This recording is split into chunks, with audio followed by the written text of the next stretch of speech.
بسم اللہ الرحمن الرحیم۔ اللہ تبارک و تعالیٰ کے نام سے شروع جو بڑا مہربان اور نہایت رحم کرنے والا ہے۔ پیارے دوستو، آج کی اس ویڈیو کے اندر ہم آپ کو بیان کریں گے کہ اللہ تبارک و تعالیٰ نے سانپ اور مور کو جنت سے کیوں نکالا۔ ان دونوں نے ایسا کون سا گناہ کیا تھا کہ اللہ تبارک و تعالیٰ نے ان کو جنت سے نکال دیا اور ان کو بدصورت بنا کر زمین پر نازل کر دیا؟ اور چھپکلی نے ایسا کون سا گناہ کیا تھا کہ حضور نبی کریم صلی اللہ تعالی علیہ وسلم نے اس کو قتل کرنے کا حکم ارشاد فرمایا ہے؟ ناظرین محترم، سانپ اور مور جنت سے آئے ہوئے جانور ہیں۔ جنت میں گھومنے پھرنے اور کھانے پینے کو بہت کچھ تھا، لیکن جنت میں اکیلے اور تنہا ہونے کی وجہ سے حضرت آدم علیہ السلام اداس رہتے تھے۔ تو اللہ تبارک و تعالیٰ نے حضرت آدم علیہ السلام کی بائیں پسلی سے بیوی حوا سلام اللہ علیہا کو پیدا کیا، اور یوں حضرت آدم علیہ السلام بیوی حوا سلام اللہ علیہا کا ساتھ پا کر خوش ہو گئے اور وہ دونوں جنت میں خوش رہنے لگے۔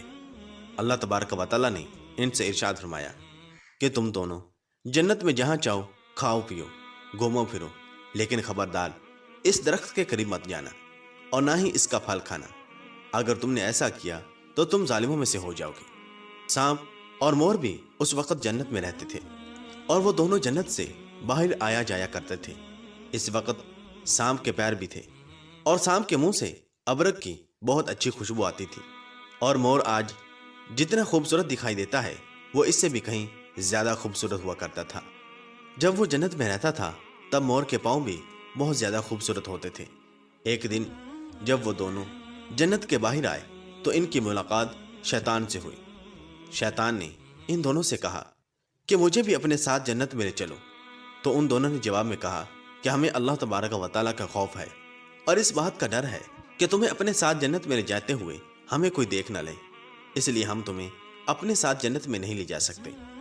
اس پر شیطان نے انہیں اپنی دوستی کا واسطہ دیا کہ ہم جنت میں ساتھ رہتے تھے، مجھے بھی جنت میں لے چلو۔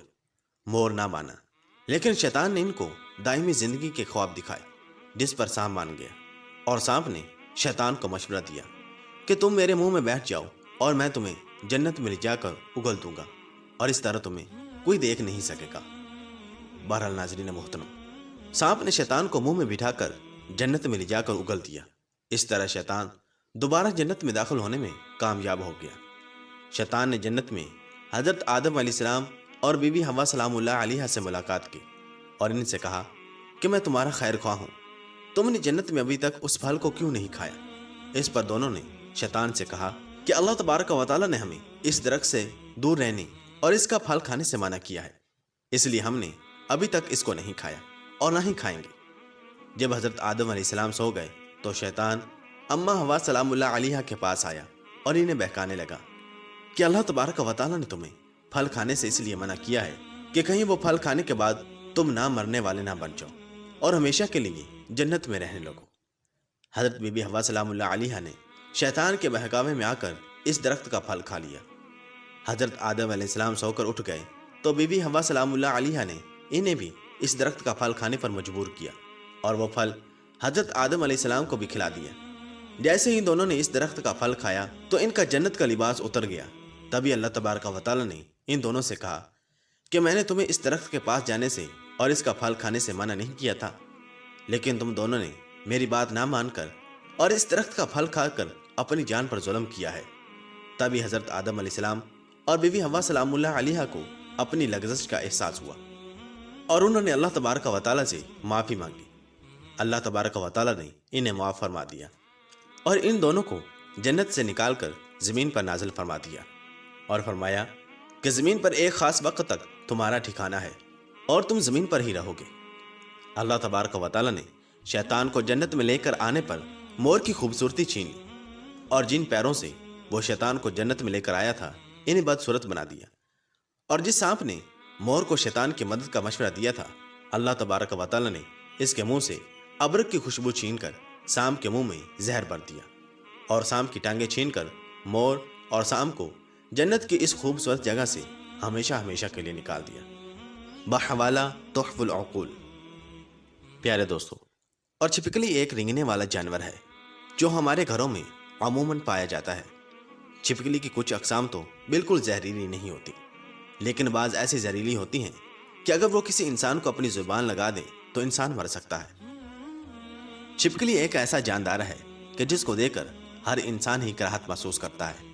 خاص کر گھر کی خواتین کے لیے تو چھپکلی والے کمرے میں سونا بھی محال ہو جاتا ہے۔ ناظرین محترم، تذکرۃ الاولیاء میں ہے کہ ایک شخص حضرت مولا علی رضی اللہ تعالیٰ عنہ کے پاس آیا اور عرض کرنے لگا کہ چھپکلی کو مارنا جائز ہے یا نہیں۔ تو حضرت علی رضی اللہ تعالیٰ عنہ نے ارشاد فرمایا کہ نبی کریم صلی اللہ تعالیٰ علیہ وسلم نے ارشاد فرمایا کہ چھپکلیوں کو مارا کرو۔ چھپکلیوں کے مارنے کا حکم دیا کیونکہ یہ حضرت ابراہیم علیہ السلام کی آگ پر پھونکیں مارتی تھی۔ بحوالہ بخاری شریف حدیث نمبر 3359۔ پیارے دوستو، چھپکلی واحد خلقت ہے۔ جب نمرود نے اللہ تبارک و تعالیٰ کے نبی حضرت ابراہیم علیہ السلام کو آگ میں ڈالنے کا فیصلہ کر لیا تو ہر جانور اس آگ کو بجھانے کی کوشش کر رہا تھا اور یہ خوش ہو کر اس آگ کو بھڑکا رہی تھی۔ تبھی سے اللہ تبارک و تعالیٰ نے اس پر لعنت بھیج دی اور اسی وجہ سے اس کو مارنا یا اپنے گھر سے بھگانا گناہ نہیں ہے۔ اور حضرت مولا علی رضی اللہ تعالیٰ عنہ مزید ارشاد فرماتے ہیں کہ اس زمین پر کچھ مخلوقات ایسی ہیں جو انسان سے ناخوش ہیں اور انہوں نے شیطان سے وعدہ کیا ہوا ہے کہ وہ انسان کو ہر طرح سے نقصان دیں گی۔ انہی میں سے ایک چھپکلی اور اس کے خاندان سے جڑی مخلوقات ہیں۔ حضرت آدم علیہ السلام کی خلقت سے لاکھوں سال پہلے اس زمین پر چھپکلی کا خاندان کثیر تعداد میں بستا تھا اور وہ دن بدن بہت زیادہ بڑا ہونے لگا اور یہاں تک کہ زمین کو دوزخ کی مثل بنا دیا۔ انہوں نے زمین پر اتنا ظلم کیا کہ اللہ تبارک و تعالیٰ نے زمین پر عذاب نازل کر دیا اور اس نسل کو ختم کر دیا، سوائے کچھ کے صرف وہ بچے جو بہت چھوٹے تھے۔ وہ زمینوں اور غاروں اور پانی میں چھپ گئے۔ جیسے جیسے وقت گزرتا رہا تو وہ بغض اور حسد اپنے وجود میں بے انتہا رکھتے رہے، یہاں تک کہ حضرت آدم علیہ السلام کا زمانہ آ پہنچا تو شیطان نے اس خلقت کے وجود میں یہ بات ڈال دی کہ تمہاری نسل کو حضرت آدم علیہ السلام کے لیے ختم کر دیا گیا ہے۔ تبھی سے اس نسل کی مخلوقات انسان سے نفرت کرتی ہے اور کوشش کرتی ہے کہ انسان کو نقصان پہنچایا جائے۔ چنانچہ حضور نبی کریم صلی اللہ تعالی وسلم کی بہت سی احادیث میں چھپکلی کو مارنے کا حکم ہے۔ ایک موقع پر حضور نبی کریم صلی اللہ تعالی علیہ وسلم نے ارشاد فرمایا، جو شخص کسی کرلے، چھپکلی اور گرگٹ کو پہلی چوٹ میں مار ڈالے اس کے لیے 100 نیکیاں لکھ دی جاتی ہیں، دوسری چوٹ سے مارنے پر اس سے کم اور تیسری چوٹ سے مارنے پر اس سے کم۔ بحوالہ صحیح مسلم شریف حدیث نمبر 2240۔ اللہ تبارک و تعالیٰ سے دعا ہے کہ اللہ تبارک و تعالیٰ ہم سب کو اپنے حفظ و امان میں رکھے، ہمیں نیک اعمال کرنے اور گناہوں سے بچنے کی توفیق عطا فرمائے، اور اللہ تبارک و تعالیٰ ہمیں اپنی اور اپنے محبوب صلی اللہ تعالی وسلم کی نافرمانی سے محفوظ رکھے۔ آمین بجاہ نبی الامین صلی اللہ تعالی علیہ وسلم۔